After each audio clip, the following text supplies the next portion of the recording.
Welcome to On Target, the Vchat series of the San Diego Ad Club, where local experts share the latest trends and tips of the finest industry in the world, advertising.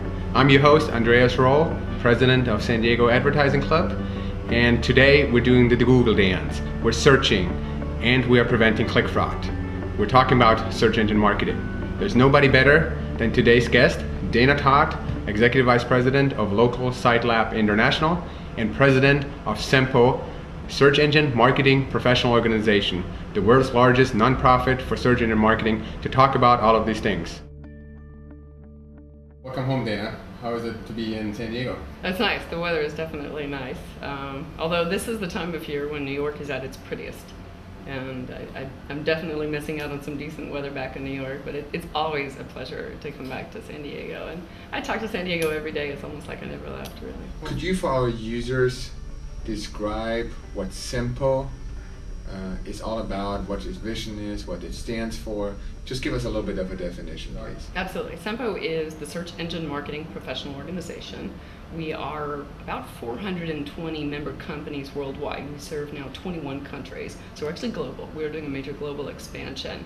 Our mission is, as a nonprofit, primarily in the outreach and education.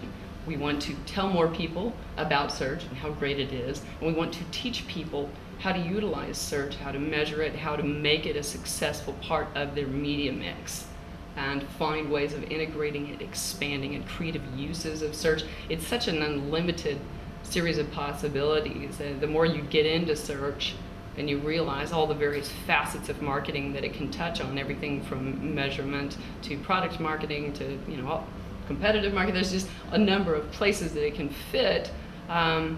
It's really all things to all media in a way. And so it's very unique in that respect. Who is this organization for, or better, who should join SEMPO? We have a large number of individual. We have a membership level that's only $299. It's our individual member. It can be students, it can be individual consultants, it can be company representatives who, like, you're in a large corporation and you're the search person, or you're the marketing person who wants to be tied closely to the search community. So we have a broad mix, not just agencies or SEM service providers. It's literally anyone who has an interest in search, in learning more about it, and in furthering and expanding the universe of search. Could you talk about what SEMPO stands on, click fraud is, and what this actually means to advertisers? Search marketing is primarily broken into two types of initiatives. One is what we call organic or non-paid search, which is where you try to re-engineer your content or your site or whatever it is online so it sort of floats to the top of Google without you really paying on a per-click basis. That's organic optimization. We call that SEO. The pay-per-click side, the search advertising, is a very different thing entirely. It's paying for a position, and it's a literally real-time, minute-by-minute auction, a constantly fluctuating marketplace where people are buying positions on keywords in that sort of top area, the top and side area on a search engine result. So that search engine advertising is where click fraud occurs. It occurs primarily in two ways. One, ill will or competitors who wish to just run you out of money. They literally just want you to go away. Yeah, right? They're like, hey, you're only spending $50 a month. Well, there you go. It's all gone now. So they're trying to deplete your money by fraudulently clicking. The other and potentially larger, more damaging click fraud occurs in that each of the major search networks has a number of publishing partners. So you have your results on your google.com or your yahoo.com, and that's one set of areas for you to display your advertising. But they actually kind of recycle your ads into their publication network. So your ads may show up on a blog somewhere if you've opted into Content Network. So you could see your ads. The good part is you get to be everywhere. The bad part is there's a little bit less control on it. And because there's a revenue sharing agreement in place with each of those ads, each click is shared by multiple partners. So the publisher and Google makes the money. Exactly. And the sort of mythology, right or wrong, out there right now is that the publishing networks are not always trustworthy in how they acquire their half of the revenue, or their third of the revenue, or whatever it is, that they may manipulate the clicks on their own properties in order to get more revenue. That's where the scary part of click fraud occurs. And it can happen by teams of people offshore, trolling and clicking. It can be bots. We've heard anecdotal evidence of some of the really most frightening things you can imagine, and really subversive and difficult track stuff. So what is SEMPO doing against click fraud? First thing we're doing is trying to measure it, because the numbers that are being tossed out there right now are terrifying. I've seen, there was a study by Click Forensics, there was another one recently, and of course it's going to escape me who put it out, but they're tagging something like 13% of what we call tier 1 engines, Google, Yahoo, AOL. They're seeing a phenomenal amount of click fraud in the second tier. They're saying 20%, 30%. So second tier, we're talking about the smaller search engines engines. The majority of advertisers may not have heard of. Correct. Correctly? Yeah, tier 2s are Miva is one, Look Smart, some specialty verticals, and we're not sure that that's an accurate count. In fact, we're pretty sure it's not an accurate count, but there's no way for us to prove that until we get enough data to be able to say empirically, okay, this is what we think it really is, and that by going through that discovery process, we should also be able to identify how we can eradicate it. What can marketers do to prevent click fraud? There are software solutions currently on the market for this. So there is a means of tracking and capturing some of it. The engines themselves do an awful lot of policing. So they should be aware that the click fraud is probably occurring at probably unacceptable levels. The good news is the search engines are capturing a big chunk of it and automatically sort of crediting it back to you. So there is a fair amount of that going on right now. It's a little bit technical right now. It's a little bit complicated to fix yourself. One of the things that we always did in the early days of search, we believed that it was great. And we knew this by tracking it. And at the time, analytics was a fairly stagnant market when search sort of started catching some momentum. And because of what you said, the direct marketing, which is literally you can put money in and take money out, and you can see it happening in near real time. You can see the numbers. It's it's literally like you're putting quarters in and pressing a button and waiting to see what you get back. And because you can track that there suddenly became a whole new market and a growth market for analytics, and San Diego is a hotbed of analytics firms. We're like the home of all great analytics companies here. So they found new breath, new life, new reasons to be front page themselves by kind of going into the search market. Suddenly, online advertising became very much about that transaction. What are some of the common missteps that search engine marketers do when they do their campaigns, or better, what should they do to avoid missteps of search engine marketing? There's a misunderstanding about the complexity of particularly well, actually both paid and organic. There's a lot of complexity there still. It's not that easy to do. From an agency standpoint, it's a pretty tricky thing to manage as a business model. It requires a high level of expertise, patience, where you can't just set it and forget it on the paid side. On the organic side, it requires an awful lot of engineering skills, a lot of understanding, the linguistics, buy-ins.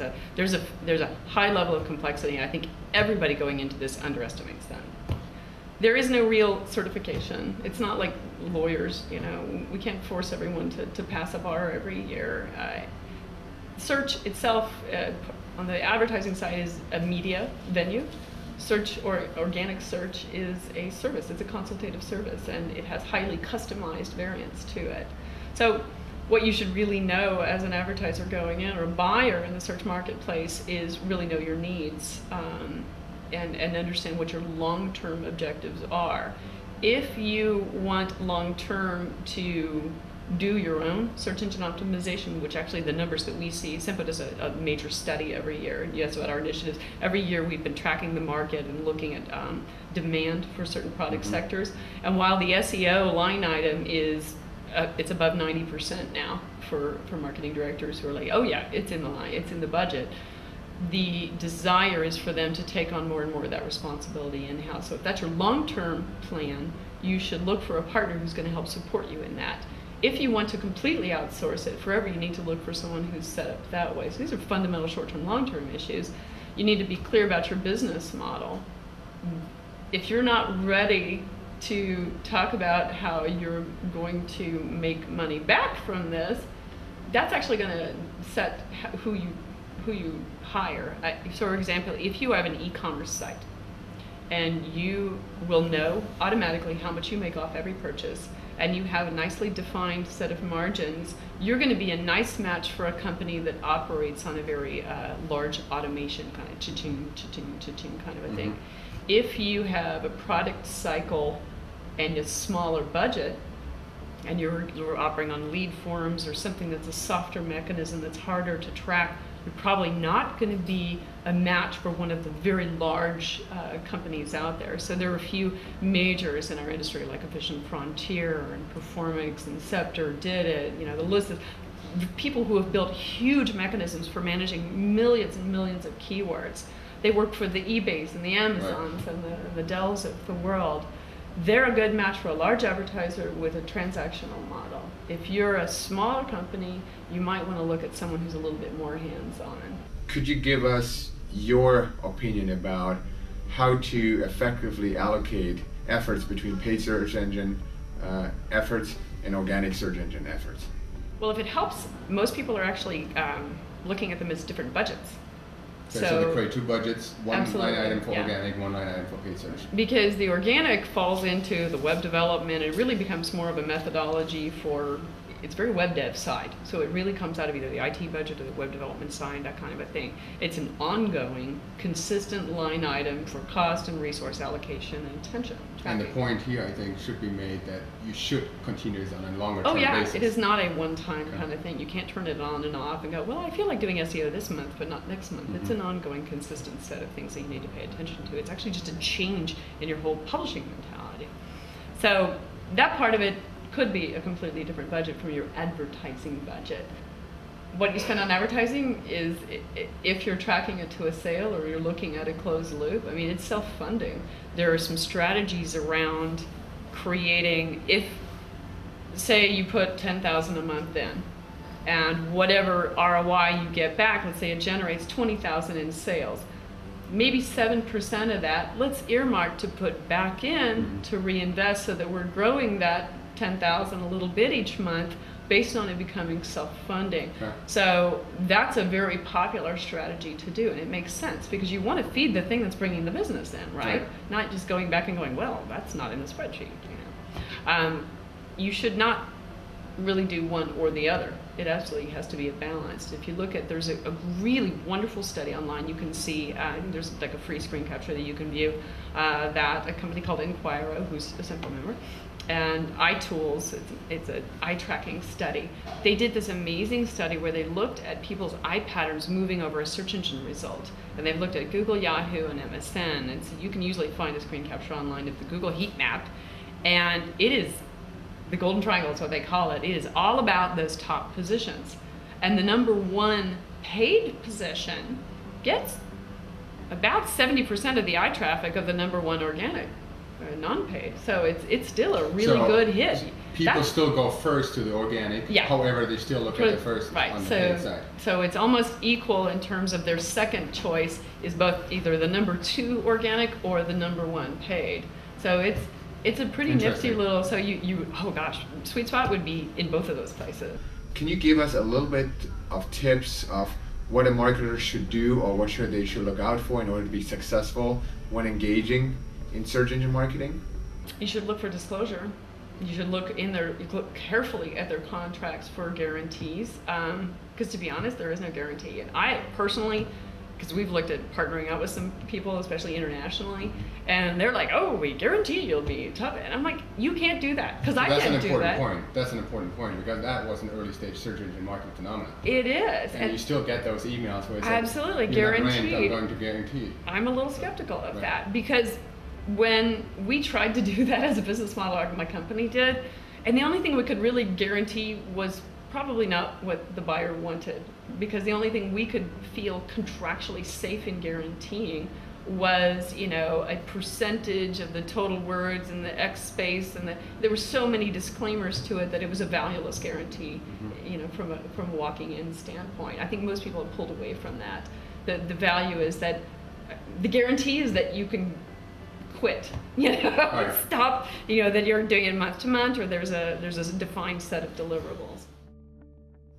The last question that I have for you, Dana, is I want you to provide our audience, the San Diego Ad Club members, a vision of search engine marketing of Dana Todd, and it should be a vision of where search engine marketing is going, but nothing really obvious, but pretty much 5-10 years from now, of something that you haven't really heard of. Right now, as marketers and as writers and as people, we use so many buzzwords and fuzzy things, and we describe things loosely. The big wake up for me in working in search, and I'm an old copywriter and I love linguistics, so the big wake up has been in a reaffirmation of non-hype, clear communication. So what I hope long term will happen is that when people are rewarded for clarity in their writing, when they're rewarded for clarity in their thinking, that they are then going to be clearer communicators, and we're going to cut out some of that fuzzy layer, that hype that really isn't producing any long-term valuable communication results or commercial results, really.